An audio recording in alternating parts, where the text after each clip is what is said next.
எந்த பழங்கள் நல்ல பழங்கள்?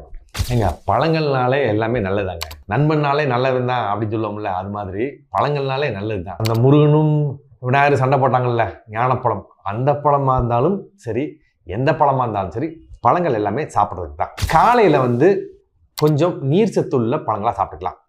ஏன்னா அந்த நீர் சத்துள்ள பழங்கள் என்ன பண்ணுனாக்கா கிளீனிங் பண்ணும். அப்போ நிறைய யூரின் அவுட்புட் ஆகும். அப்போ நைட் சாப்பிட்டோம்னா தூக்கத்துக்கு எடுக்கும் இல்லையா, கொஞ்சம் 2-3 யூரின்லாம் போகிற மாதிரி ஆயிரும் இல்லையா. அப்போ ஈரமுள்ள, அதாவது புளிஞ்ச ஜாறு வரக்கூடிய ஜூஸியா இருக்கக்கூடிய எல்லா பழங்களும் காலையில் சாப்பிட நல்லது. உதாரணத்துக்கு சொல்லணும்னா கிரேப்ஸ், மாதுளம்பழம், பப்பாளி பழம், தர்பூசணி, முலாம்பழம், இப்படி எல்லாம் பார்த்தீங்கன்னா புளிஞ்ச ஜூஸ் வரக்கூடிய, அதாவது ஜூஸ் கடையில் இருக்கிற எல்லா பழங்களும் காலையில் சாப்பிட்றது நல்ல பழங்கள். அதாவது நான் இன்னும் நல்லா சொல்லிடுறேன், பழங்கள் மட்டும் சாப்பிட்றவங்களுக்கு தான் இந்த கதை.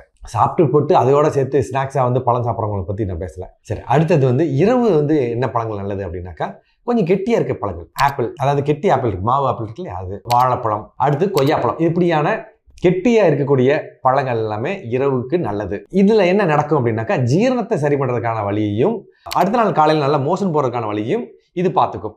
ஸோ அப்போ காலையில் தண்ணீர் சத்துள்ள பழங்கள், இரவு கெட்டியா இருக்கக்கூடிய தண்ணீர் சத்து கம்மியா இருக்கிற பழங்கள் நல்லது அப்படின்னு புரிஞ்சுக்கலாம். மறுபடியும் இரவுனாக்கா நம்ம நடுச்சாமத்தில் இல்லை, ஒரு 6 to 7 மணிக்குள்ள சாப்பிட்றத வழக்கம் வச்சுக்கணும். பழங்கள் மட்டும் இல்லை, எதுவாக இருந்தாலும் 6 மணிக்குள்ள சாப்பிட்றது நல்ல பழக்கமாக வச்சுக்கணும்.